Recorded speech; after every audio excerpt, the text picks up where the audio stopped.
So, welcome to the Everything New York Giants podcast. I'm your host, Adriana, also known as New York Giants fangirl. And today I have with me Sam, and we are going to talk about all things Giants. So, the team announced earlier today that they signed that center from Pittsburgh. So, I know there's been a lot of concern from fans, myself included, that we don't have a center on the roster. So, are you excited about that?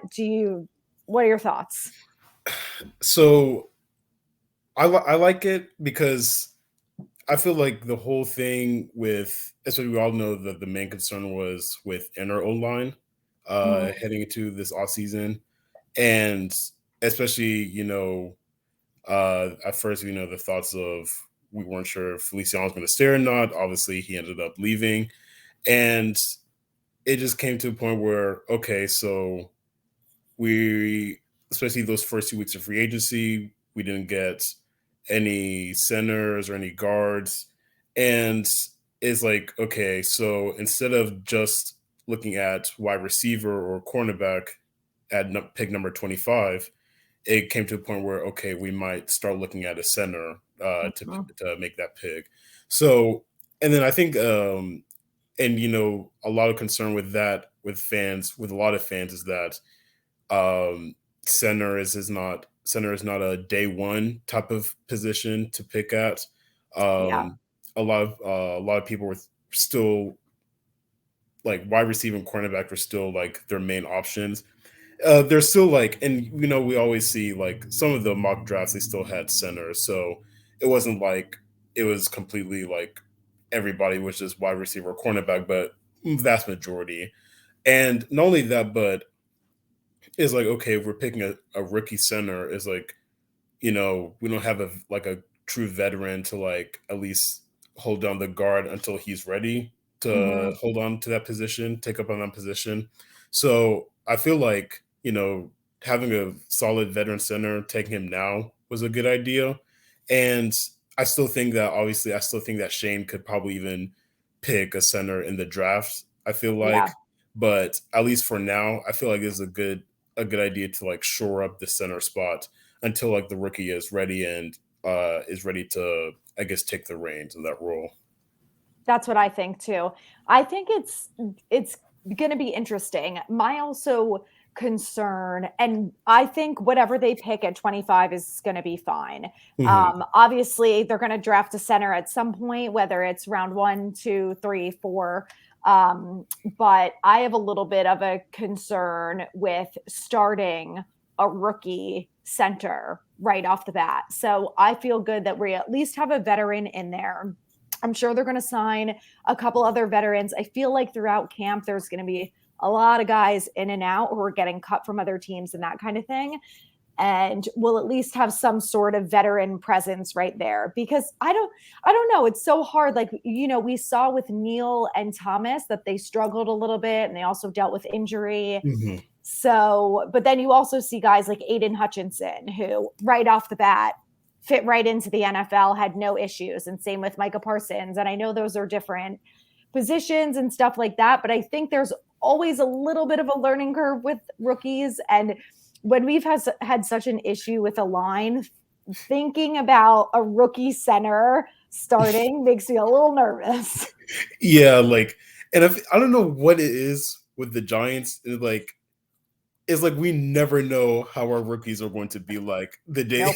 our rookies could be like straight up like we're fearing that they're going to be buzzed, or they're on the verge of like, okay, this is like the most talented like player we're picking like of our generation. Like, yeah, we're good. Like, it's never in between. So it always causes us fans to be like, okay, like, how do we even know how this player is going to be like coming week one? So it's like, so I feel like that's what like a lot of the concern has been is like, and especially like you just said with the O line, it's like, think about like, all the picks that we've had prior to Andrew Thomas, like the likes of Flowers and Hernandez. It's like we always think like, okay, we're finally picking up some good O line, like we're drafting some O line players, but they end up not even panning out how we want it to be. Yeah. So it's always, I really don't know why O line has been. It's like our Achilles heel, like especially when it Yeah, comes to selecting players in that in those positions. It's like O line is just something about O line with this team. Like over the past decade, I'd say it's just been it's been like it's been a like a conflict, and it's just like a headache on Giants fans all over. So it's like every time we're in contention for selecting an O line player, it always gets to the point where it's like becomes all of this become very divisive. Like, are we sure we want to pick this player or not? It's like we don't really know where we right. want to lean on that. And it's frustrating too because I watch other teams. Like you Mhm. watch the Eagles and then you see, even the Lions had a pretty good line. And I'm watching all these other teams like, why does it seem like every other team can get the O line figured out? It's just us and maybe the Bengals who seem to have issues year after year. Right. But I have faith they're going to figure it out. It's, just taking a little bit longer. But I also think part of it was, we didn't the I think we had some talent scouting issues, and I think that was part of the problem. And I feel really good that Shane and Dable and Brandon Brown that they know what they're doing, and they have done a much better job of bringing in talent. The thing that they have to fix is the injuries, Right. which I don't know what they can do about that, but if they can if they can do something to limit the injuries, then I think I have faith that the talent is not going to be the problem. Right. Like I feel like that's one thing with the main difference between Shane and Gelman, even though there's been plenty of differences between the two already in just 1 year of Shane. But I feel like Shane is like, you know, we're not sure of the full answer to our O line, but at least he is making some smart decisions early instead of like late, like closer to like towards the end of the preseason when he's just scrambling to find like some remaining O line scraps just to fit in. And it's like, okay, here we go. Because that's exactly what Gettleman did in 2021, I believe. I don't Yeah, even he think just he picked. overpaid Nate Solder. I was like, hey, this guy's gonna fix all of our problems. Yeah, it's like he ended up, oh my god, like he ended up giving Nate Solomon one of the worst contracts in NFL history. I honestly fully believe that one of the worst contracts ever. And not only that, and that's another thing with Gettleman too. Gettleman always gave like he always thought his one solution to like a certain position group, which is let's just give this exorbitant contract to one player and then boom, I helped it. Like you need to like spread it around instead of just giving one person a huge contract and like you're not even making the whole situation any better. So Right. so I feel like Shane, like him, like I guess like spreading the wealth through like certain like parts of the line, and then like I also have full faith that he's gonna get some more picks, like more O line to shore up Mhm. the O line in the draft. So I feel like he's doing a good job here, and mainly in which is a huge difference than what Gettleman did. Definitely. I agree. I was arguing with someone at some point during the season because they tried to tell me that Dave Gettleman was a better GM than Joe Shane. And I was like, aside from the fact that you're comparing 4 years to one, not even comparable. And in the 1 year, Joe Shane has already done so much for this team than what Dave Gettleman ever did. But it's the same thing with the wide receivers, right? Like he signed this Kenny Galladay to this huge contract, and then he drafts Kadarius Toney, and is like, "That's it, problem solved." And the We thing is, got like, playmakers, yeah, and and it's like with Gettleman, it's like like like you said, like first he just gives the huge albatross of a contract to get Kenny Galladay, and then he picks Kadarius Toney, which like a project gadget receiver that we had no full scouting report on it. Like it wasn't even our main intent on selecting. It's like Gettleman. He always selected like gave the large contract that ended up being like completely a hinge on the team for like a remaining like next set of years, and then he selects a player that wouldn't even know if he's going to truly fit just because like okay we need to bulk up our receiving core doesn't mean like we're just going to pick a gadget receiver that we don't really know of, and then on top of right? that like he ended up being injury prone, like obviously he works out with the Chiefs, but at least for us like he didn't even play that much with us, so it was like again, like you're like going back to what we were saying earlier, is like the scouting department. I don't know what they were doing when selecting these players or looking at Yeah. these players, because and I feel like the whole thing was just outdated because it wasn't Mhm. even. I don't think anybody was really like on the same page a lot of times, and I feel like it just created this whole confusion where it just immediately just set the team back for some few years.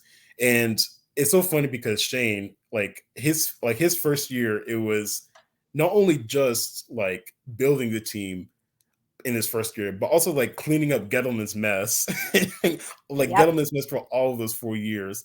And it's so funny because I still very like vividly remember there ended up being like this growing contingency of Giants fans, like as the season went on, where like I think we're like what 7-2, I believe it was. Oh yeah, Like before we had that little downslide. right.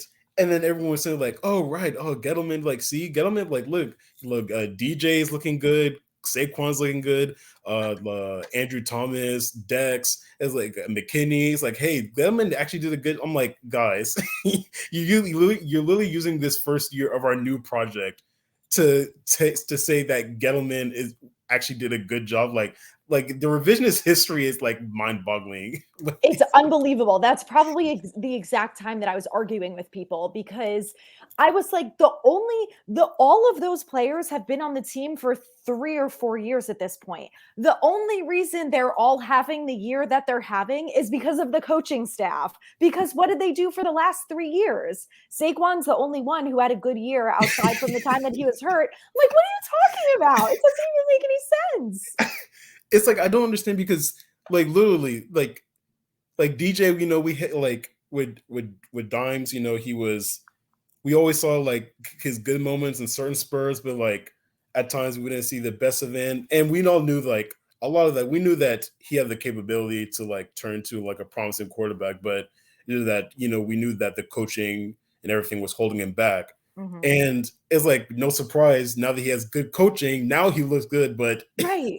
and the thing is like and a lot of times the people are saying like, oh, okay, well, he was always good. He just needed the coaching. Like, okay, yeah, that's true. But at the same time, it was Gelman's fault that he picked the wrong coaches Right, anyways. right. Gettleman was in charge of hiring the coaches, and what did he do? A terrible job at it. It's like It's it's absurd. like I don't like. Oh my god! Like literally, and not only that, but it's and it's like and I remember we like because I think I actually posted when I asked you one of your FAQ, and I think you had on your story IG story highlights About about why the Shane is a better GM yeah than him? Yeah. yes, I'm and gonna it's keep like that up forever. yeah. And it's like and I remember like and we were going through like the long list of like draft picks. And it's just mind boggling. Like some of this, like Corey Ballantyne, I literally forgot that Corey Ballantyne was even a New York Giant. I don't know how How you're gonna about get Sam Beal, DeAndre Baker? I was going through that list too, and there were some guys that I was like, I don't even remember them being drafted. I've never seen them since. I don't even think they're still in the NFL. Like I've never, they just like disappeared off the face of the earth. I'm like, what? Oh, Alex, Kyle Lauletta too, another guy. I was like, I can't with you people. Like you're just at this point, you're just making stuff up because yeah.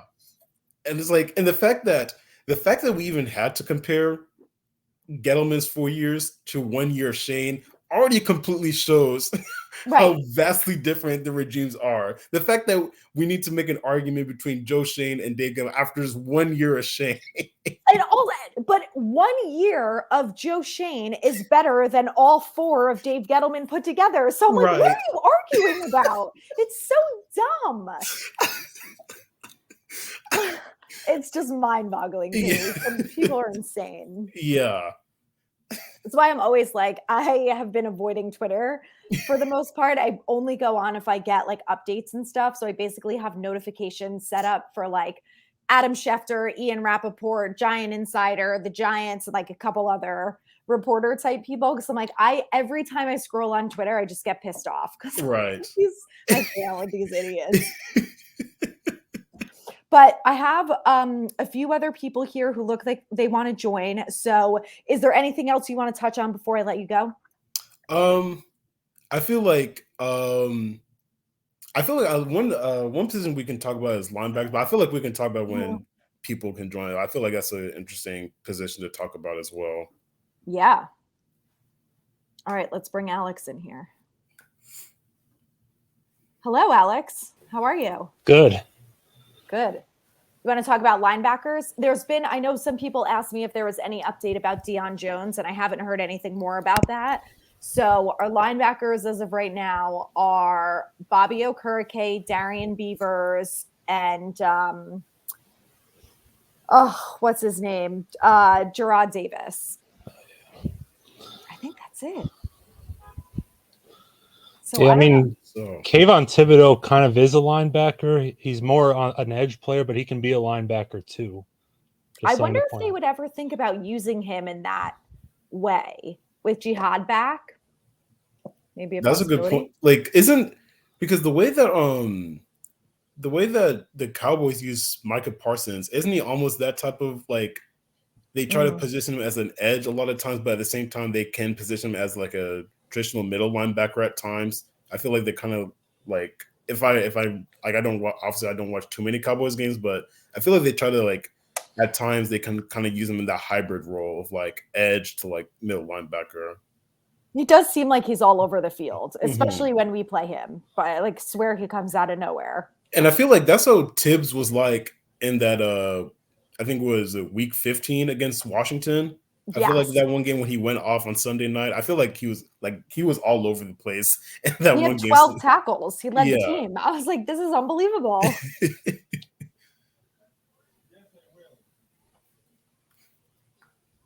So I'm curious. I wonder if they would ever go linebacker at 25 because I know that that's still a position that needs to be upgraded. What I love Nolan Smith. So if he's there at 25, I'm definitely picking him. But all the mocks I see got like of course, the guys that I love, him, Quentin Johnston. I'm like, they're going to be nowhere near 25. Yeah, it's like, and I feel like, and the reason why I brought linebacker because linebacker has also been like a position that's for this team has been a huge like question mark for many years. Like as obviously as we know that going back to the Reese regime, like Reese it came to a point where Reese just never even picked linebackers. And it's like, why aren't you picking linebackers? So like he wouldn't pick them and Gettleman rarely ever picked any common linebackers. Like I think when we signed Blake Martinez, he was like the first like true competent linebacker, like especially that 2020 season. He was like the first true competent linebacker they had since like what Antonio Pierce or something. It's like it's crazy. Yeah. I remember Alec Ogletree. I remember. He was one of the worst cover linebackers I've ever seen. Like I remember in 2018 he had like 2 pick sixes, and a lot of Giants fans were saying he was a good linebacker. That's BS. He was horrible in coverage. I just remember like under Shermer, although the offense was somewhat decent, the defense under Betcher was so terrible. Oh my god! No one could cover. No one could cover. There was no pass rush, nothing. And I still remember week 1, 2019 in Dallas. Dak literally never got touched all day. He had all day to throw every single snap, and he had a perfect passer rating. And Cowboys fans were saying, "Oh, he's the MVP," all because he didn't face he didn't get touched once in the pocket. Because he went against the NFL's worst defense. I remember that game. I remember that game so well because I remember like Saquon. He like the first drive. He went off for this huge run. So I was thinking like, okay, like the offense not too bad, but then the defense kind of was like, okay, the defense is still complete garbage. Like never like it's even worse than I thought. And that reminds me of something really stupid Pat Shurmur did in that game. Like in the second half, the Giants were down, I think 21-10, and they were in the red zone. It was 3rd and 2, and instead of handing the ball off to Saquon Barkley in a game where he was averaging 10 yards a carry, he handed it to Eli Penny. He got stuffed. And then the next play on 4th and 1, he had Eli roll out, and then he got sacked, and it was a turnover on downs instead of just handing the ball to Saquon Barkley. That's why Shurmur deserved to be fired. He wouldn't use Barkley the right way. That was so dumb. That was literally always like the thing. That was like the one thing that always pissed me off about Pat Shurmur. literally every time we went to like some short yard situation, we literally had Saquon, like especially like Right. just 2018, 2019 Saquon Barkley, and of all the people that you use to make a run on a short yard situation, you use Eli, like an Eli Manning that was literally on the tail end of his career. It's like Yeah. we all love Eli, like I love Eli to that, but everybody knows that when you have Saquon Barkley there, use him like what Not did you rocket draft? science. Also, we had the world's worst O-line at that time too. So like, what are you thinking? Like, I just that used to piss me off about Shermer too, is that they would get away from things that were working. Like they would have a great run game in the first half, and then all of a sudden the second half they'd come out throwing the ball and they couldn't string together any momentum. Why would you do that? And that reminds me too, that same year, week 14, Monday Night Football in Philadelphia, the game Eli returned. He had a great first half. He was throwing deep passes to Slayton, got 2 passing touchdowns and another field goal because of a deep connection. Then the second half, they were 3-and-out machine, no adjustments. Like 4 of their 6 drives, they were 3-and-out, and they only had about like 25 to 30 yards of total offense.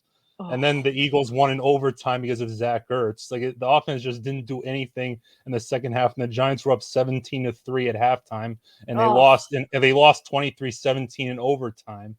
Like, yeah, I remember that one very well too, because I mean, like especially because DJ, he was injured leading us, so that's what like so Eli he returned, and so everyone was like, okay, this week and the next week these would be like Eli's final games as the Giants. So like, oh man, like especially like, and so after that first half, like everybody was probably like, okay, and don't forget, like, because I was like that 2019 season, so the Eagles they were on like the last like breath to make to clinch the NFC East, because they were jockeying back and forth between the Cowboys for that. So it was like we're almost like playing a spoiler to them at the link too, and then it's just like the second half was just a complete anomaly compared to the first half. And I remember the exact same thing happened when we played at the Eagles in 2018. Like we're doing so well, all of a sudden he just goes away from Saquon's running game, and then don't we end up remind losing. me. Like he only had like two carries the entire second half. Like Shermer literally kept him on the bench for no reason at all. He wasn't injured. He literally forgot that Barkley existed that second half.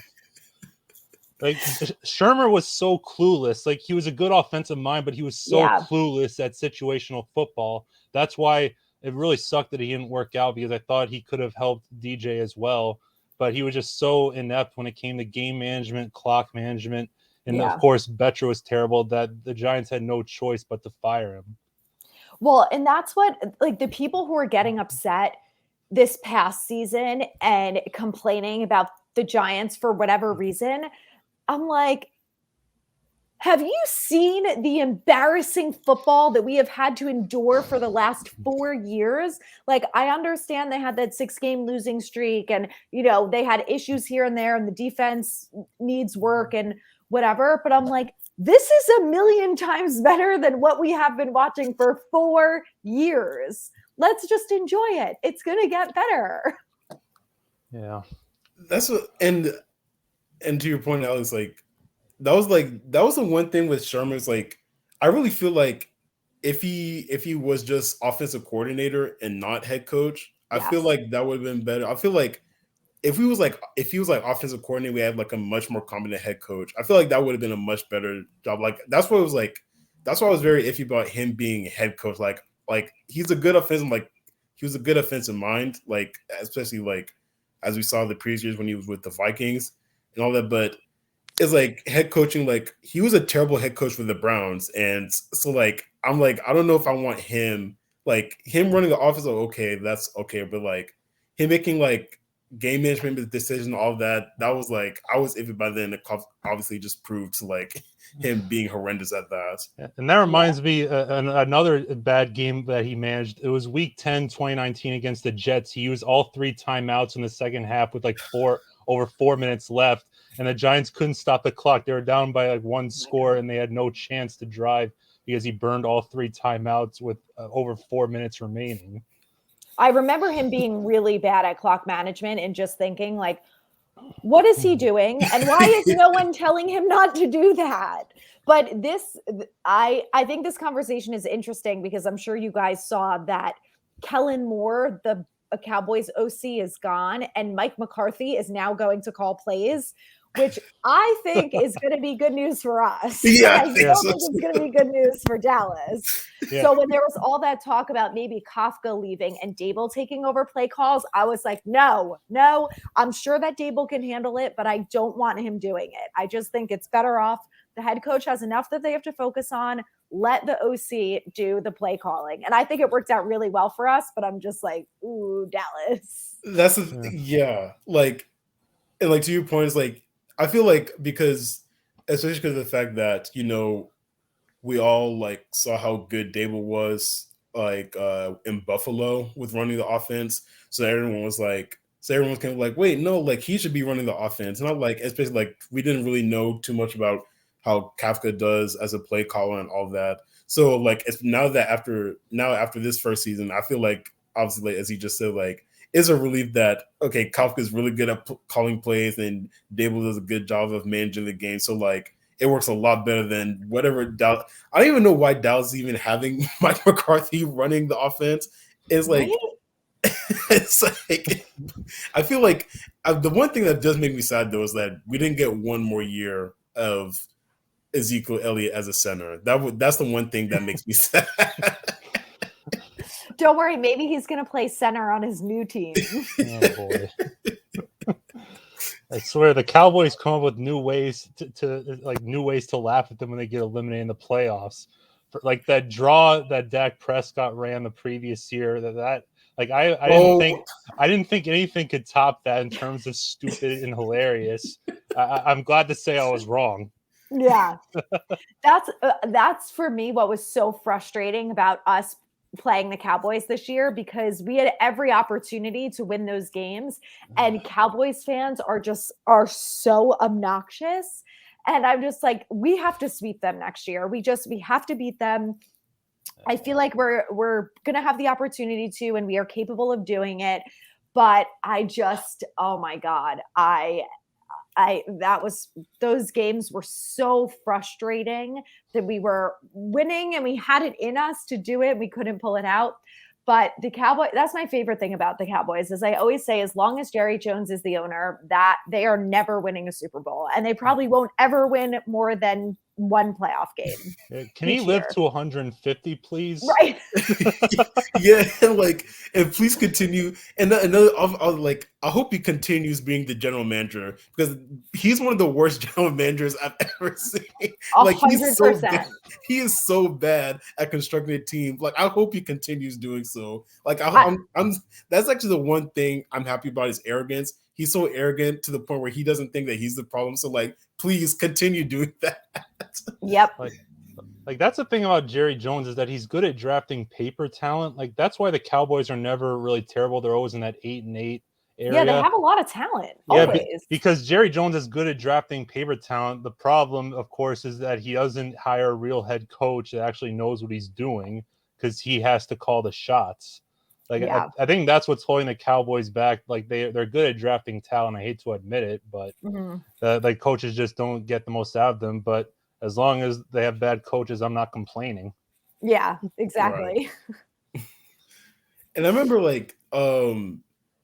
the one game that really pissed me off against the Cowboys season, it was that week 3 game, because I feel like none of our receivers could catch a ball that game. Like no one, and it sucked me, and it sucked even more because literally the way that game ended was a DJ interception. So everybody just thought that, see guys, DJ threw an interception. See, he lost his game for us. I'm like, bro, DJ literally threw the balls in every receiver's hands and they just dropped it. Yeah. And that was the game. That was the game that Kenny Galladay, I think he dropped 3 passes and everybody just had enough of it. Oh, and he sprained his MCL that game.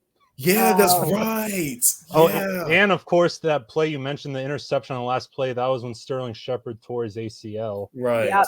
Yeah. And the whole time though, I think the score was 10-3. So it was a really close game. And then afterwards they were acting like it was a blowout. And that is my biggest problem too with Cowboys fans. I'm like, you guys played horribly. We just played a little bit worse. Oh yeah. And it's like we were in, like, I remember we were even leading in that third quarter because I think Saquon scored like a touchdown run and we're even winning. And like we literally just lost by a touchdown. That's literally all we lost by. And they're acting as if like we got blown out like by like 2 or 3 touchdowns. Like, I don't. It's absurd. Yeah. Well, and of course the O-line, Evan Neal got bullied that whole game by DeMarcus Lawrence, who I hate. I hate DeMarcus Lawrence so much. Like, not as just as a player, as a person. I just really think he's a really shitty person. Like, I remember there was that video in 2019 where a Giants, like a young Giants fan who was like 10 years old, asked him for an autograph, and they just said, "Oh, you're wearing the wrong jersey," and walked away. Yeah, that was week 1, 2019, outside of Dallas. Like, a young Giants fan had like a marker and a hat, and he said, "You're wearing the wrong jersey," and kept walking. That's rude. And then plus he joked about Daniel Jones being Eli Manning 2.0, and he thanked Eli Manning for giving him his contract because he had a lot of sacks on Eli. Like, he just talks so much shit about the Giants that I hate him with a passion. Well, like, at least DeMarcus Lawrence, at least Eli has let him not even just winning, so at least he's even been to an NFC championship, unlike you. Well, Eli has as many Super Bowl rings as DeMarcus Lawrence has playoff wins. It's awesome. All right, guys, we got George. I'm going to add him in. George, welcome. Hello, how's it going? Good. How are you? I'm all right. How's everyone doing? Good. Doing good. Good. We're just shitting on the Cowboys a little bit. That's always nice. Yeah, it is. It's been a treat. Unfortunately, we can't really do the same for the Eagles, although I do feel like this. I mean, I kind of felt like this last year, although there were so many unknowns, but this year I really feel like between us, Dallas, and the Eagles, it's going to be a battle for first place in the East. But I feel like we're going to have every opportunity to be in it as much as the other two teams are. And I feel good about that for the first time in a long time. Yeah. Well, because like a lot of people like to say about how the Giants have never beaten the Eagles. Ironically, they beat them twice in the last 3 years. Yeah, when Judge was here, we split it with them. Yeah, that's right. About that because we lost so many games with Judge that it's like, oh yeah, we beat the Eagles, but it didn't mean anything. And they should have beaten them 3 times if Evan Ingram didn't drop that pass. That 2020 season, like, there were so many games like throughout, like there's so many losses like during those. I think when we started season 1-7, I think the losses that should have been wins, like I think it was week 5 against Dallas. When Dak broke his ankle. Right. Yeah. It's like it was that game. It was the Evan Ingram games like week 7, and then it was the Tampa Bay game in week 8. That game, that is the one game that like I was like I could put the blame on DJ because like he did throw some like mind-boggling interceptions that I was like, what, like, bro, what are you doing? And so like that game should have easily been a win. Like it would have been and it's so unfortunate because, and especially because like the fact that Evan Ingram drop was literally the reason why we did not win the division. As bad as that division was, we could have easily won that division. Evan Ingram just like did not have butterfingers. But honestly, though, I feel like missing the playoffs like saved Joe Judge from staying on the team. Like had the Giants made the playoffs, they would have felt more inclined to keep Judge. So looking back, I honestly am not upset about the Eagles tanking that last game. Right. I was pissed at the time, but looking back, I'm glad that I've never been happier to be wrong about that. Yeah. And it's like, and I feel like it's so funny because Mara, I could talk about Mara later, but Mara I feel like he was about to even keep Judge even last year, but I feel like the one thing that was like that was officially like the nail in the coffin for Judge was that press conference. I think Yeah. after we lost to the Bears. The clown show one. Yeah, that was the one where even Mar was like, "Okay, yeah, you're done. You're done." I felt bad for the reporters who were just sitting there like, what is going on? I have to report on this. And don't even get me started about the game itself. Glennon had 4 completions and 4 turnovers and negative 10 net passing yards. Like that was the game. I literally the first play of the game, he was strip sacked, and the Bears got the ball all the way down inside the 5 and scored a touchdown. On the next play, I've never laughed my ass off so hard at a stupid Giants play. It was like I didn't even care at that point. It was theater. It was a circus. Yeah.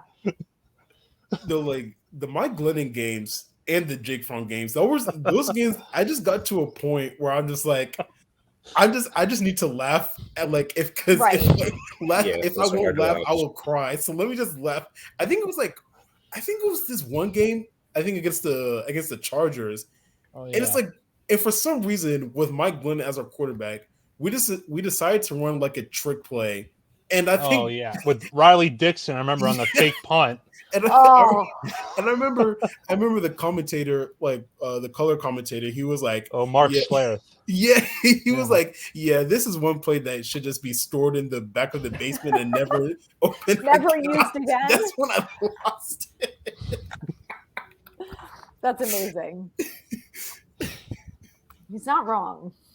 No, seriously, he's not wrong. And it's so funny because, especially with Jake Fromm, is because when Glennon was already losing the game against the Cowboys, I think Jake Fromm was throwing maybe 2 decent throws in garbage time when we already lost. And everyone was like, come on, yeah, let's use Jake Fromm. And then he just ends up sticking up the joint against the Eagles the next week. I was like, okay, he's also garbage. So it's what are we doing? Yeah, because he was the worst backup quarterbacks ever. It was literally when Jake Fromm came in that Cowboys game, he was going against a prevent defense. That's why I decided not to jump the gun and say he's great. I didn't think he could be worse than Glennon. I was wrong on that, I guess. Yeah. I mean, I thought it didn't. I was kind of campaigning for Fromm because I'm like, there's no way it can get worse than Glennon. It's just, it's not possible. And we already have this guy Fromm who at this point probably knows the offense. Just put him in there. Let's see what happens. Didn't really help either. Yeah. Well, if that's what caused Joe Judge to be fired, I'm happy we had to go through it. Yeah. Because how Mara actually thought about keeping him on the staff is mind-boggling. And I've heard many people say Giants Twitter was going crazy I felt bad for the Giants social media people because they were getting killed on every post. And many people said if Giants Twitter didn't didn't ambush the social media team, that Kevin Abrams would have been promoted to GM and Joe Judge would have stayed. Oh man. But what I think is crazy, because I also think that people don't think about this when they think about Gettleman. Obviously, Gettleman was the one who made the final decisions, I think, when it came to the contracts with overpaying Galladay and Solder and whatever. Yeah. But we still have Kevin Abrams, and our cap situation is so much better than it ever was with Gettleman. So I'm like, it's not, I mean, I wouldn't have been thrilled with Abrams as GM, but I do also feel like he wasn't really the problem. It was Gettleman who was strong-arming him into these absurd contracts. And I don't know how Abrams made it work, but he did, but it's much better now. But I don't know if you guys have been doing mock drafts. I've been seeing a bunch of them, and some people have us picking a quarterback in some of the later rounds. Do you think that we actually, I mean, I don't think we're picking a quarterback in the early rounds, but since we only have Tyrod on the roster, I mean, I could maybe see them go picking someone in the last round since we have 3 picks, but I'm like, I don't know. We have so many other needs. I'm not so sure that they're going after a quarterback, no matter who it is or what round it is. Yeah, I can see it just so that like we're paying Tyrod a good amount of money. So like as like a low cost option, definitely. I can see that happening. Maybe like a Stetson Bennett. Who Do knows? you think he's going to make it to the 7th round? I mean, I'm assuming I think 5th round maybe, but I would Okay. rather pick another guy other than a quarterback in the 5th round. Yeah, But I like, agree. yeah, he could be a I- solid pickup. He's officially declared. I think so. Yeah, I I thought think he did some like workouts and stuff. yeah. Okay. I feel like no one's been talking about him. That's why I wasn't sure if he declared or not, because after the state championship, everyone was like, this dude's like 25. So it's like, maybe he's just going to keep playing college football. Like, who knows? And He I just think won like the shortly championship. after he got like some like not a DUI, but like some like drunk arrest. Oh, I saw that. Yeah, that's Yeah, right. yeah. I think Anyway, I that's think no more he college football for me. and I think Lundgren, like I think he this past year was like his last year of college eligibility. Mhm. So I feel like he Okay. did. Yeah, I think so. But it's like it's so like every time I look back, um like they would look like I was thinking like, man, this guy's really just been like almost has like a professional career as a college student. Yeah. Like every time they kept on showing that um he's like even like Lamar Jackson's like a few months younger than him, I believe. I was like, oh my god. Yeah, it's weird being like 25 years old and still going to college on like just being in a college campus and being around like other 20-year-olds. It's odd. But I mean he's winning, but at the same time it's like when he celebrates, he's celebrating with other 18, 19-year-olds. I don't know. Right. He's got to feel ancient. Yeah. Right. I mean, I would. Yeah, I feel old in that situation. I'm a lot older than him, so Yeah. Same. Yeah, one fun fact I found out the other day is, JSN actually has a brother named Cannon who plays for the Pittsburgh Pirates. He's an outfielder. Really? Yeah, athletic family. yeah, Kanan Yeah. Smith Najigba. He's an outfielder for the Pirates. I had no idea until I watched the Red Sox versus Pirates game the other night, like just for free because I had free time, and then I saw his name and I like that name. I was like, what the? So then I looked him up, and it turns out he's the brother of JSN. Wow. Small world. Yeah. I feel like going to back to your question about the quarterbacks, like I feel like I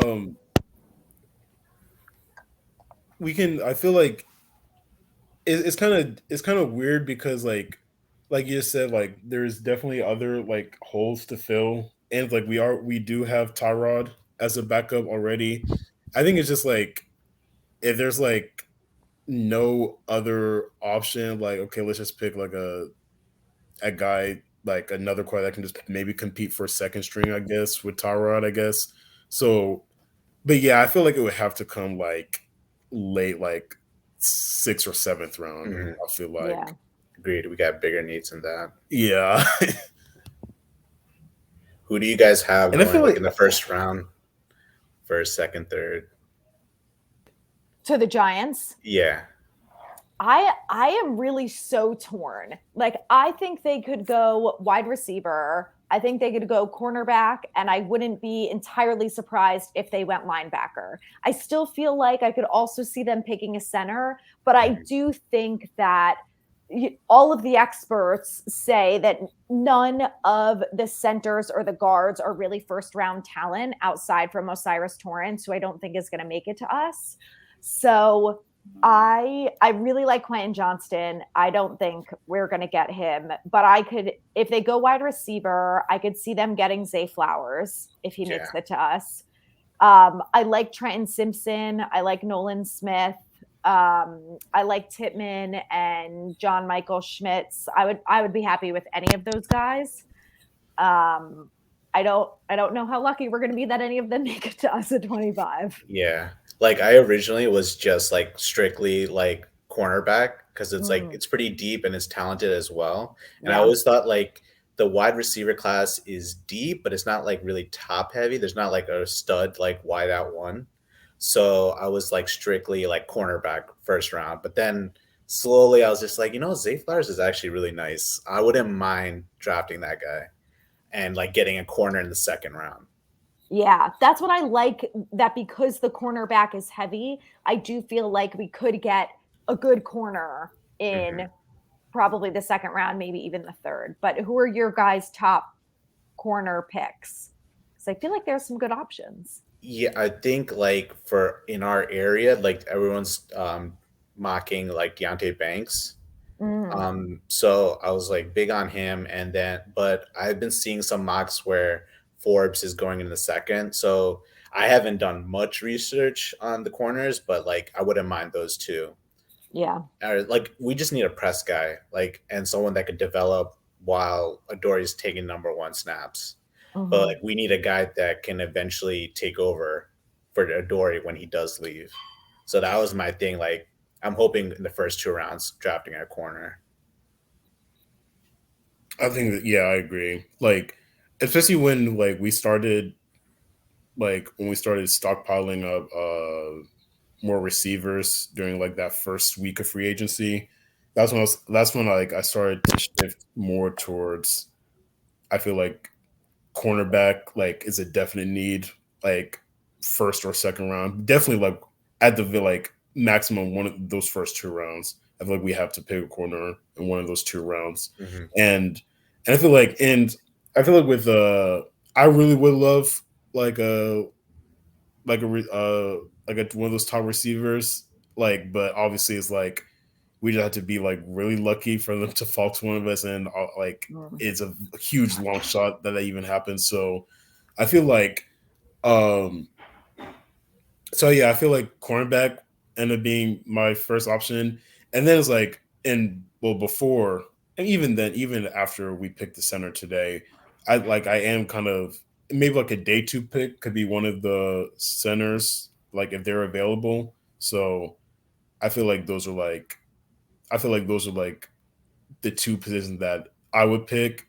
And like I feel like wide receiver, it is a luxury. So like not like I would say no if they do pick a solid wide receiver in Hmm. day one or day two, but I feel like cornerback and center, I feel like those are like my priorities.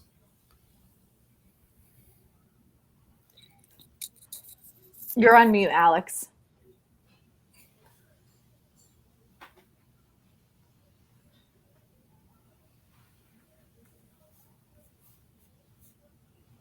No, we still can't hear you. I think it's at the bottom of the screen, like mute, stop cam, and It's weird. It doesn't show he's muted. Could be audio issues.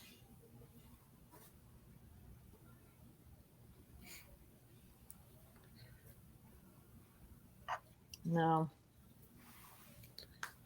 I mean, but just to add, like, I wouldn't mind the first three picks getting like a wide out, corner, and center. I think if we Yeah. adjust those three, and if those are like solid picks, I don't need to watch the rest of the draft. I'll be happy with just that.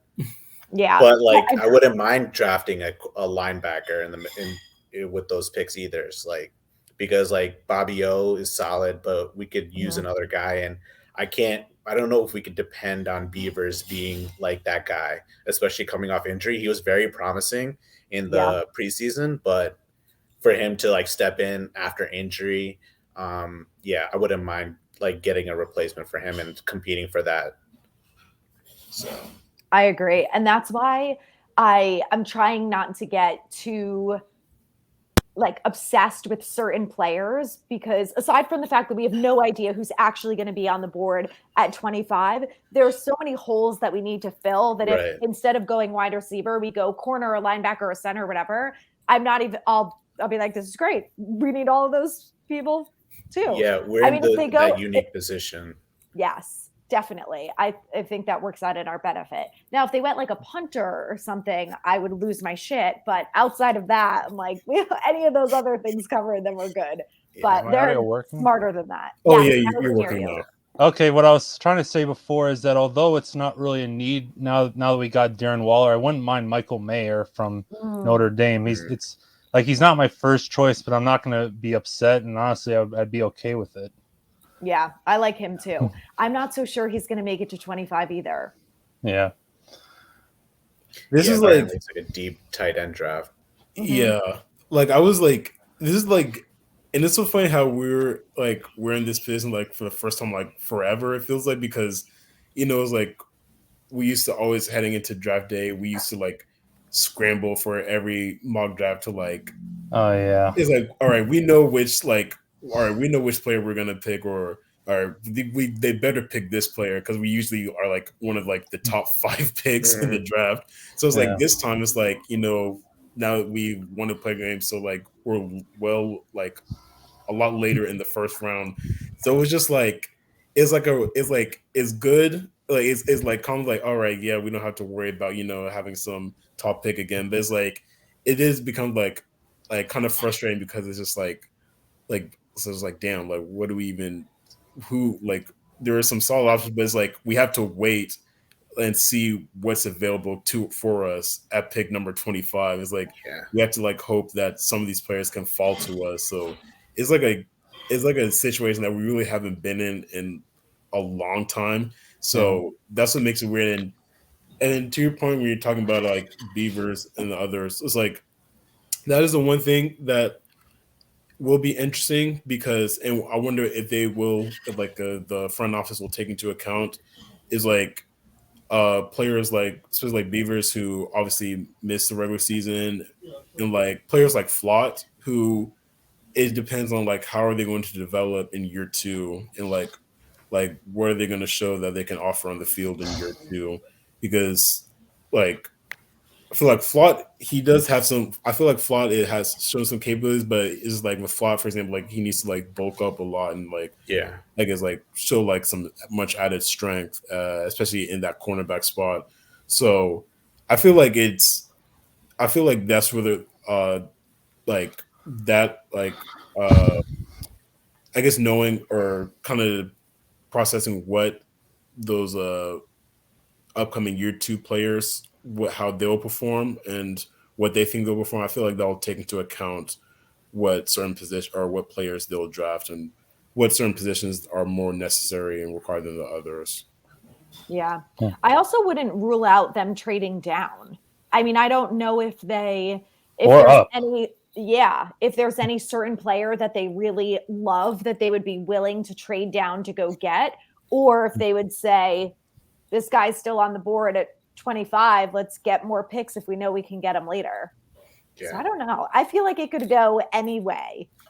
Yeah, Joe Shane, I think last season he traded down a couple of times with the second round pick. I'm not too sure, but I think with the Bears. Yeah, because I remember we were trying, like a lot of Giants fans were hoping that they would draft Nakobe Dean, and then it's like they started drafting down like 2 times, I think it was, and like I wanted him, or I wanted like a corner because we needed a corner really bad. And there were so many good corners out there, and then we drafted Wandale. It's like that was kind of a head scratcher to me, but like I feel like with Wandale it was a head scratcher because especially because like I think George Pickens was also available. Man. So like I wanted him so bad, but I understood there was like he had character issues and he was hurt, but like I would have loved George Pickens. He would have easily been our wideout one here. Yeah. I picked him in my fantasy league, but then he had a really slow start and I was like, I don't have time for this. So I ended up dropping him for someone else, but by the way, the last time the Giants picked at 20 or later was 2017, and they picked Evan Ingram, I think, 22nd overall that year. That was a horrible pick. I wanted Ryan Ramczyk so bad because O-line help we needed for the past like decade and still do. Yeah. So for us to draft him, and I think the whole reasoning behind it was like, I think like Jerry Reese's reasoning was like, oh, like Evan Ingram's quick, we can get the ball out quicker instead of like building protection for Eli. He was like, all right, just get the ball out quicker. And didn't work out like that. Yeah, like so many, like the last few years of Reese are so miserable. Like first Flowers, then Apple, and then Ingram. Ingram wasn't as bad Baker. He traded up for that too, by the way. He traded up for DeAndre Baker, and then like he robbed people after getting paid. Like that was a head scratcher. Even though like someone said he was innocent, I just like really like just and come Sam on. Beal too. That's why I'm like, I mean, thank God that Shane got rid of some of the scouting department because I'm like. I don't know what you guys are looking at, but it's obviously not the same thing that other teams are looking at. Like these guys are not even in the NFL anymore. So obviously something is not right. Bro, like the Eli Apple one, that was such a panic pick because especially like We wanted Floyd, I think, and then the Bears took him. Yeah, and it's like Leonard and also Floyd. like yeah. it was Okay. that was also the year that That was Laramie Tunsil. Tunsil Yeah. that Tunsil fell I because wanted him so bad, but I know Mara would never pick a guy like that, especially after doing that. But Yeah, we still end up drafting these like character guy issues. Like, how many controversies do we have on our team? Like, so many. And because we're quote unquote like trying to draft a good character guy, I'm like, just grab the guy. He's the best left tackle now. It's just like, and he's it's like sliding down. And then, like you said, it was like Eli Apple was such a panic pick.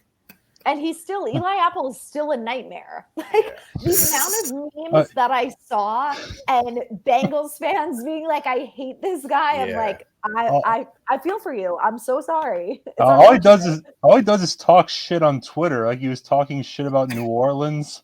He has like one or two good games, and then he finds that opportunity to talk shit. Oh, sorry, you go first. Yeah, you can go ahead. I was going to say, if anyone remembers in 2017, that Week 14 game during the Cowboys, he tweeted during the game and cheered for Rod Smith, who scored a touchdown against the Giants, and said, "I'll always be a Buckeye, though." Like, that was a violation of NFL rules, too, to tweet during a game. Like, he was cheering for a Cowboys player just because he was an Ohio State Buckeye. That's how you knew. Fined. So do I. But no, I remember it was the playoff game when the Bengals beat the Titans last year. I remember he made like a critical like pass deflection that led to an interception, and then Bengals scored the game-winning field goal.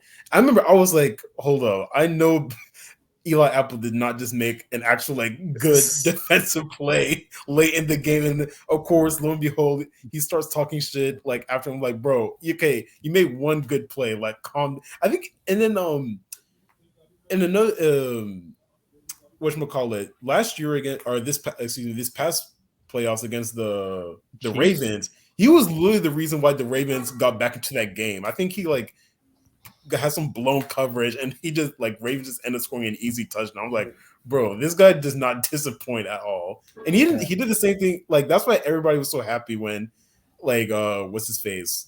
Cooper Kupp just completely cooked him in the Super Bowl. Oh yeah. But that was like, I feel like the fact that he was the one who had the game-winning touchdown score on him, that was like that just made like Giants and Saints fans just like collectively happy about that. And he had the DPI call against him. Yeah, that's right. Yeah. Like as sad as I was for Joe Burrow and Jamar Chase and those guys, I was so happy to see Eli Apple blow the game. Yeah. But like that genuinely brought a smile to my face, and of course seeing OBJ get a ring. Right. Yeah. That would have imagine if OBJ didn't get hurt and it was like him scoring the game-winning touchdown on Eli Apple. Oh. That really would have sent Giants fans into a frenzy. Yeah, full circle. Yeah. So I think we only have a couple minutes left because I think this just goes to an hour. So speaking of OBJ, let's end it on a what's the word I'm looking for? A controversial topic. Do you want OBJ back on the Giants? For the right price, yes.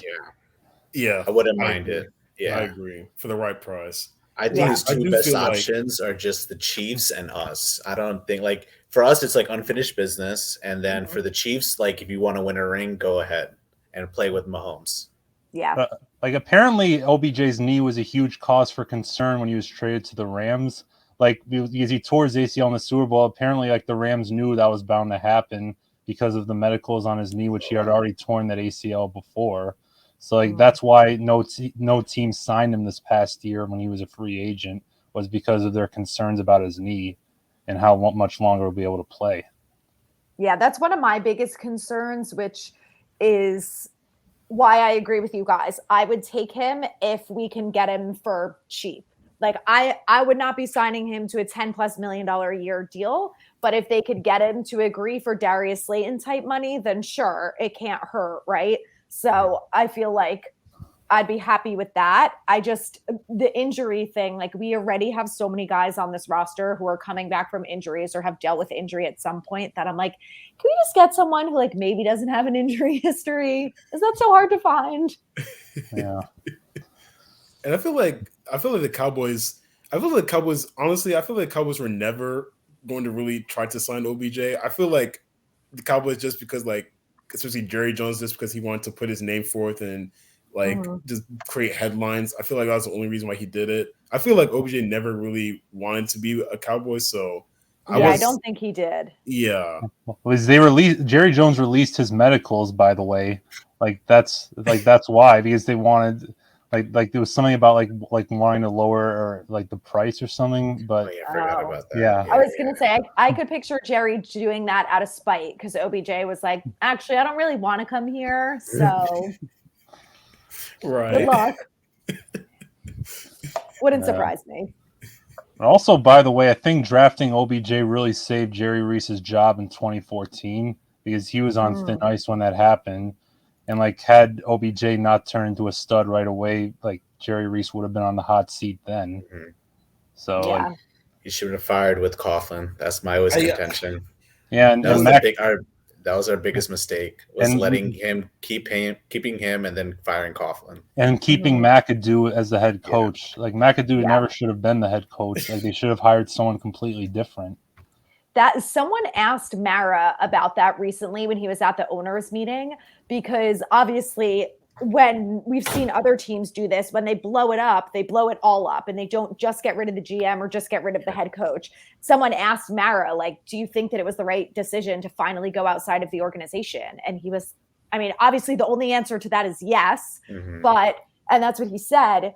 But I still think like it took way too long, and I still will never understand why they even brought Gettleman back. Like he didn't have a great track record in Carolina. So why would you bring him back to the Giants when we're already struggling? From what I read, people hated him.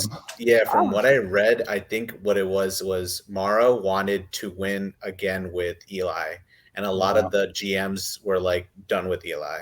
So Gettleman was like, one guy was like, yeah, I could work with Eli.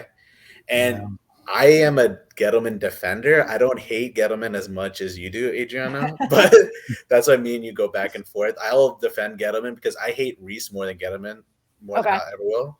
But I do agree that we shouldn't have hired Gettleman in the first place because of that reasoning. And that's why I'll hate Mara and Reese more than anything, because Mara always finds ways to do dumb stuff to ruin our team, whether it's keeping Reese and firing Coughlin, whether it's trying to draft, hiring Gettleman. Because even with that GM search, I don't know if you guys remember, they interviewed 4 guys. They interviewed Gettleman, another guy, Mark something. He worked with Reese. So it was like 3 internal guys in Gettleman. That's it. And it's like Gettleman was typically already and like familiar with the team. So I was like, so like literally like all internal. I think it was like Abrams, that guy Mark, and Gettleman and some other. So like as opposed to with Joe Shane, we interviewed so many people outside the organization. Yeah. So and I think like Gettleman's first few picks, he was trying to win now with Eli, and that was the wrong approach, obviously. Yeah. But my biggest thing during that point was like, if you were trying to win with Eli, he's not a mobile quarterback. So why are you not drafting offensive linemen? Yeah, Quentin Nelson. Solder's gonna fix it. Quentin Nelson. Yeah. So my thing with that is, so Nate Solder was the best left tackle, and he did well with Brady. But the thing with Brady is he gets the ball out in a second. Yeah. So Eli Manning's not that guy. He was coming off an injury. Right. He was on the older side, which I think it would have been a different story if he didn't give him millions and millions of dollars. If he signed him to a vet minimum or something like that, fine. But at that point, it's like Eli had been struggling with a line for years. Like, why is that not the priority? Yeah, that was my thing with Gettleman. He never fixed it. With the tackle situation, it's like those drafts in the past, like except for like Andrew Thomas, every other draft didn't have like a deep tackle class. It was not that great. And like with left tackles and right tackles, especially left tackles, when a team drafts a good one, they usually sign them to like a long-term extension. They Yeah. never let them go. So that should have been a telltale sign not to not to sign Solder. But I understood why he did it. Right. But I also will say that Gettleman should have been fired when we fired Shermer. That was also another thing Mara didn't do right. And I'm just like, Yeah. he didn't learn from his mistake for, firing Coughlin and keeping Reese. I think he tried to piecemeal it, and he thought, okay, well, Gettleman drafted Jones and he drafted Barkley, and he hit on a couple guys in the draft like McKinney. So, if we just get a new coach, then the coaching's the problem. It's not the GM. And I unfortunately had to learn the hard way. But I mean, at this point, what I said is I don't care how many GMs and head coaches it took to get to Joe Shane and Brian Daboll. Like, if we had to hire a new coach every year for 4 years and it didn't work out, then fine, we finally have the right people. I don't think anyone cares that it took them 3 different head coaches and GMs and whatever to figure it out. But I think they could have saved everyone a lot of heartache if they just blew it up from the get-go. Yeah, exactly. And by the way, that reminds me, like, when you're talking about how Maris screwed up, like I heard, like I remember there was a story that came out that the only reason he actually fired Judge is because Steve Tisch told him that he had to go with a new GM and a new head coach. Yeah, Steve Tisch is like kind of quiet. Yeah, he doesn't like he's in the background, but it was so bad that he was like, "Yo, we have to do something." Yeah, like Mara really wanted to keep Judge a 3rd year, but Steve Tisch told him, no, you can't do it again. You have to start with a clean slate entirely. And like that's the only reason why so many people were against Kevin Abrams, was not because he's necessarily bad, but because we wanted someone from outside the organization to come in. Like, that's why so many people were against Kevin Abrams, although he didn't really do anything terrible. Yeah. I think they also felt like the way that Gettleman screwed up the cap situation is maybe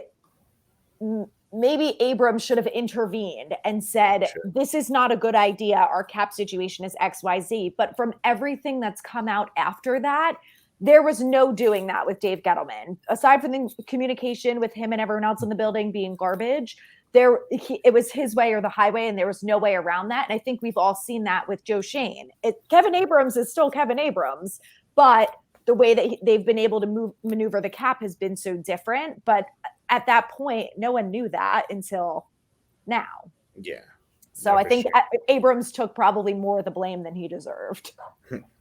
Yeah, like I feel like that's always been, and the thing with like the Gettleman stuff is like, because like two things. One is that like Gettleman, like Mara didn't even make it clear if we should still try to contend or completely rebuild. Like, he was making it seem like we can do a combination of the point.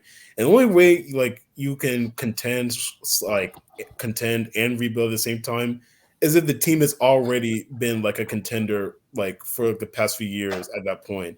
And at that point, like heading into 2018, we were terrible. Like, we were not even in a contending like role as a team. So it's like I get it, we had Eli, and like Eli's always been like Mr. Reliable for us, but it's like he's coming on the tail, like he's approaching the tail end of his career, and it's like, I don't know how you can, especially coming off a 3-13 season, which at that point I probably arguably the worst season in Giants history. So it's like, I don't know how you can make the case of, yeah, we're still trying to contend, but at the same time we're going to rebuild. Like, you can't really mix the two at that point. And then with the Steve Tisch thing, I remember like the Steve Tisch thing was always made me laugh, because it's like, for a lot of Giants fans, like no one really knows what Steve Tisch's role even is. And so it's like, he's a silent partner. He's legit a silent partner. I remember people were making jokes that Steve Tisch just got off his yacht and just headed to East Rutherford just to clear things up. Just to say fire Judge. And then he went back.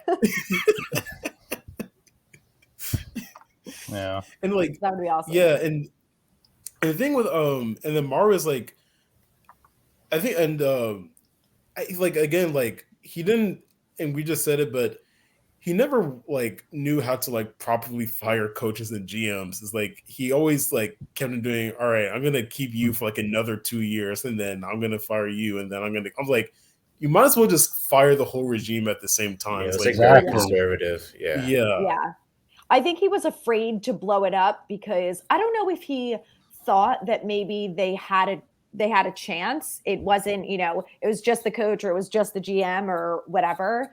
But I think he was afraid to blow it all up and start over because it would have at that point meant that, okay, we're definitely in a rebuild now. Where if it's just the coach, it's like, okay, well, we can still go on as we were and attempt to win. I think he was also very comfortable, like with the previous GMs. It was like George Young was kind of homegrown, and then Ernie Accorsi was homegrown, and they have had success with that. And then they won 2 Super Bowls with Jerry Reese, which is also homegrown. So I understood why he did that. But after Jerry Reese's debacle, that's when you like change the approach and go outside. And honestly, I don't know if I'm simplifying things, but I feel like for like owners, you just hire like the number 2 guy at a successful organization and let them run the show. That's what you can't go wrong with that. And let them hire the coach, let them hire their staff, and if it doesn't work out, then you do it all over again. But it's Right. just like you said, he does this piecemealing thing where it's like he keeps the one guy and then he fires the other guy, and then it's like over and over again for the past like 10 years. It's been like this. Well, that's what I like to call putting bandages on a ship instead of repairing it. Yeah. That's literally what Mara has been doing for the longest time until Steve Tisch finally told them enough is enough, and then that's why they hired Shane and a new head coach, and look where it's bringing us.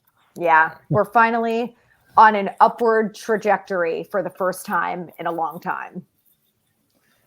Yeah, and then it's like a quick thing is like, I feel like one thing that also screwed us up was the fact that John Mara put Chris Mara into like the front office like decision making. I feel like that actually did a lot more damage than I feel like it gets credit for, because why Chris Mara even got put into decision making, I have no idea why, but that's always been mind-boggling to me.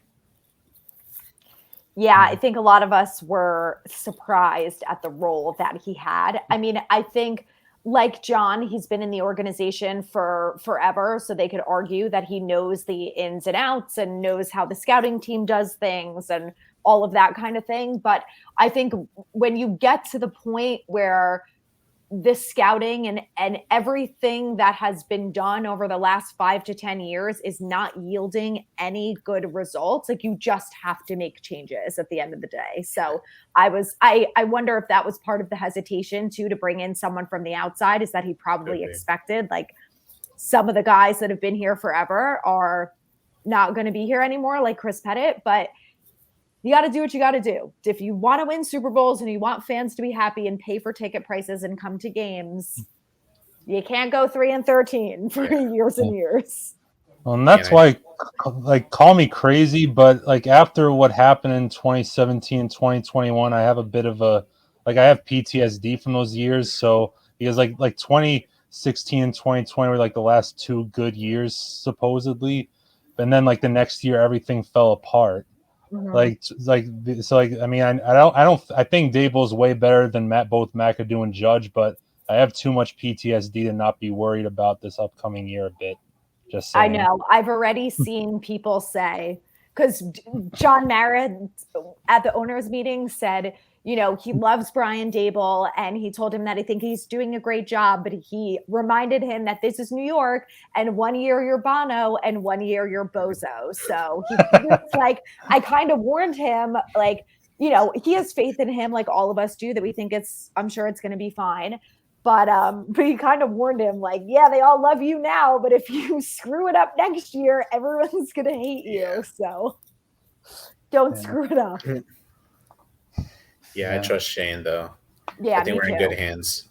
And that was one thing, like with Gettleman, he inherited a bad situation with Reese. And I wanted to know your take, Adriana. Like with the Gettleman picks, it seems like this is pretty much Gettleman's team, with the addition of some of the stuff, like the picks that Shane had, but a lot of his picks were also injured because half our draft was also injured. So, like, what did your take on Gettleman change, or is it pretty much the same? Because I mean, like, what my one thing with Reese too is I think 1 guy or 2 guys got like contract extensions, But like we're seeing multiple players get contract extensions with Gettleman's picks, and that was the one thing I'll give Gettleman is his draft picks and his later free agent picks were pretty solid. I would say with the Blake Martinez, Adoree Jackson, James Bradbury, and Leo then we have Williams. Leo Williams. Yeah. Yeah. I kind of still feel the same about it. My biggest thing is I have a couple things. He had 32 draft picks, and at the end of the day, only 8 of them are still on the Giants and are actually performing well. That's the first thing. The second thing is a lot of the guys that he drafted are playing their best football now because of the coaching. So if he drafted Micah Parsons, would I have the same argument? Would Micah Parsons come in and been what he is with the Cowboys, or would he have taken a step back like a lot of the guys did that he drafted because the coaching was so bad? I don't know. I can only base it off of what's happening right now. So that's part of it. And at the end of the day, he hired the coaching. So but that's also like the owner too, right? Like coaching is, No, I agree with what you're saying. Yeah. So I think that, and free agency to me is 50-50. He made some great picks like the guys that you mentioned, but he also royally screwed up our cap by just overpaying people who didn't deserve it. So like the Nate Solder thing, even Kenny Galladay, I mean, I guess you could argue that it was his prime, but his prime was not OBJ prime, DeAndre Hopkins. I think he was in a bidding war with himself. I don't think any other teams were like bidding for his services. It was just him. And he overpaid. Yeah, I agree totally. And Leo Williams too. Now, he's got a $32 million cap hit this year. And I want Leo to stay. I think that he should stay. I think him and Dexter are a great pair. But I mean, a $32 million cap hit, right. Yeah. And I also think like with Joe Shane, he's like more contract savvy. I don't like if Gettleman was our GM, I think he would have gave Daniel Jones the bag full on. Oh my God. $100 million. Saquon would have got the bag too. Like, yes. And we'd be, because those are his guys. So yes, which I get it to a degree, right? Like some people will say that Shane overpaid for Daniel Jones and he's not worth $40 million a year. And time will tell. We'll find out this year whether or not he really is. But he was willing to spend a certain amount of money because that was his guy. He could have went out and drafted a quarterback or got Lamar Jackson or gotten anyone else in free agency, but he felt like Jones was the guy. But he did it smartly. It's really only a 2-year deal. Gettleman would have been like, we'll pay you more than Aaron Rodgers. We don't care. Well, by the way, though, like I truly believe that $40 million a year in a few years for a quarterback will be chump change because the quarterback market is going way up. Like that's why, I wasn't thrilled when they signed him for 4 years, 160. But then, like when I realized how much more how much less value that'll actually be in a few years, I was actually happy with it because you can only imagine how much Joe Burrow is going to be paid in a few years. Not only that, but I think even Josh Allen as well. He's gonna those two are gonna completely just reset the entire QB market. So like you said, the fact that we got it the deal covered at this point, I feel like that's a bigger relief than we'd ever imagine. I think so too. Yeah. Well, then one thing one thing I want to say about Kenny Galladay briefly is that I felt like 2021 was more of the coach's fault than his fault for his lack of production. But then 2022, I felt like he just gave up on the team, and that's why he wasn't used. Yeah, I mean, Jason Garrett should be arrested. He should never be arrested for fraud. I think that's also a Mara pick. Joe Judge had no connection with Jason Garrett. Jason Garrett's a good friend of the Mara family, and I think his reasoning was Joe Judge is a new coach. Garrett's been around. He can coach him up. He can take over if need be. And look what happened. This is exactly why Marsh is doing well now with stepping back and letting his GMs and coaches do their own thing. Yes. And that was my problem too, because I think Gettleman oversaw all of the decisions that were made and, he helped bring in the coaching staff. But I don't know who was the one who made the final decisions, but whoever it was is the reason why We had so many issues. I mean, and Mara said it again about, he always talks about the communication, that the communication between Dable and Shane is so different, and they're on page with everything, and they talk all the time, and they loop me in, and I know everything that's going on. And when you hear things like that, it's very obvious that it wasn't like that. That I'm just like, how did you expect to have any success when the GM's not talking to the owner's not talking to the head coach and the GM obviously don't like each other. No one likes the offensive coordinator. Like, how are you supposed to have anything good go on inside the building?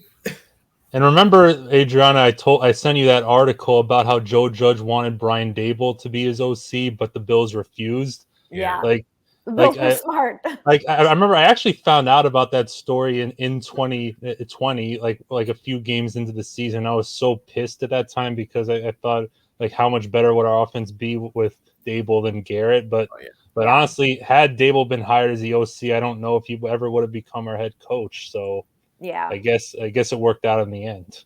Yeah. And I don't even know, like, and what even made it more head scratch that Jason Garrett literally came off of his last 8-8 season as a Cowboys head coach, and then Mara was like, "Oh, he's done with the Cowboys. All right, let's just take him." Like, bro, he literally came off of another mediocre season with the Cowboys of all teams. And you want to give him your offensive coordinator? It's like, what the heck?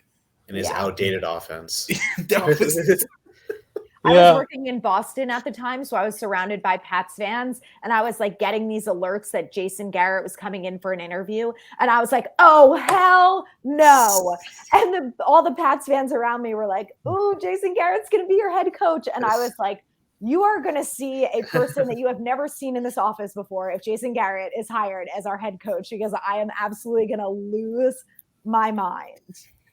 And then even as the OC, I'm like, we all know he's not head coach material. But then as the OC, I'm like, oh my God, this is it can't possibly work out in our favor. It just can't. I was willing to give him a chance. I wasn't thrilled with the hire, but given that I mean, he went to Princeton, he was considered a smart offensive mind in the past. I was willing to at least give him a chance, but then of course, once in 2020, I kind of gave him a pass because there were very few actual weapons for him to work with, and of course Barkley tore his ACL. But 2021, when they signed Galladay and they drafted Tony, and the offense was 10 times worse, that's when I was done with him. And I was so happy when they fired him after that Monday night game against the Buccaneers. I remember literally it was that week 2 Thursday night game against Washington. I think Galladay, he was getting pissed off Jason Garrett. That's when I knew Jason Garrett, you're absolute please leave. You're already pissing off our free agent wide receiver. Bro, what are you doing? Why are you still here? Oh yeah, that Thursday night game against Washington, I didn't think anything could be more heartbreaking than Ingram's drop, but Slayton said, "Hold my beer." Yeah. I feel that was the story of those first few years with DJ. It was he would have these great statistical games, but then it was some random drop or a some bad breakdown that would just or bad interception too. That just ruined it for him. Yeah, and that almost happened against the Titans when he stared down Barkley in the end zone. And I loved that Dable was actually being frank with him. I mean, I don't think Dable should have been yelling his head off, but I thought Dable handled it perfectly. He wasn't ripping him apart, but he was also he wasn't babying him. He was telling him the truth that he has to do better. I think even Dable, I think after the game he said how he kind of regretted yelling at him like that because he's not the biggest fan of yelling like that. But I feel he just wanted to. I think when it's warranted, he does. Right. He's not over the top. Yeah, and he got through to him. I mean, Jones didn't make mistakes like that for weeks and weeks after that. And Dable also said too that he really got to know Jones, so I think Jones didn't take it personally. But it's very different approach than we've seen. So I'm excited for Dable's future with the team.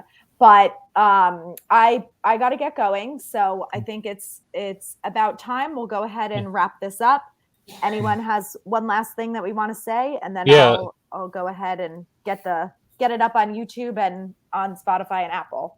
All right. Well, like Everyone one can last thing I'll say, like about Daniel Jones, is that like contrary to how most people were when they gave up on him entirely, I always knew he had potential. Like it was he always just tried to do too much. That's why he threw so many interceptions. Like instead of just throwing the ball away, like he would force it, and then like that's what happened in that Monday night game against the Buccaneers in 2020 when he threw those two terrible interceptions. Like that's what Dable really did. He taught him to just throw the ball away instead of taking a sack or throwing an INT.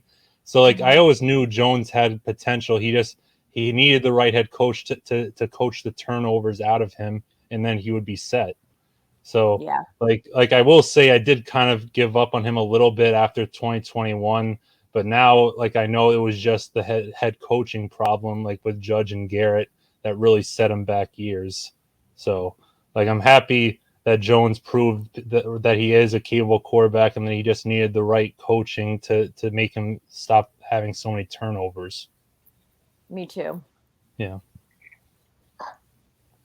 Yeah. I guess my last thing is just I feel like because people like a lot of like critics put a lot of emphasis on DJ's like low touchdown totals, and they always love to disregard his rushing stats. Yeah, It's Nick like, Wright. Right.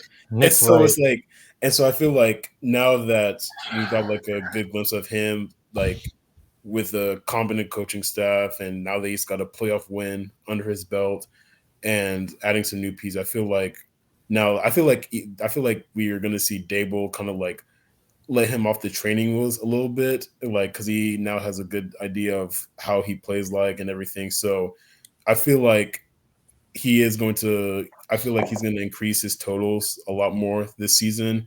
And I feel like, I mean, he's still going to always have critics because he's Daniel Jones, number 6 pick. So everybody's going to always want to like make a joke out of him, but obviously we don't care. So I do feel like he's going to have an even better 2023. Yeah.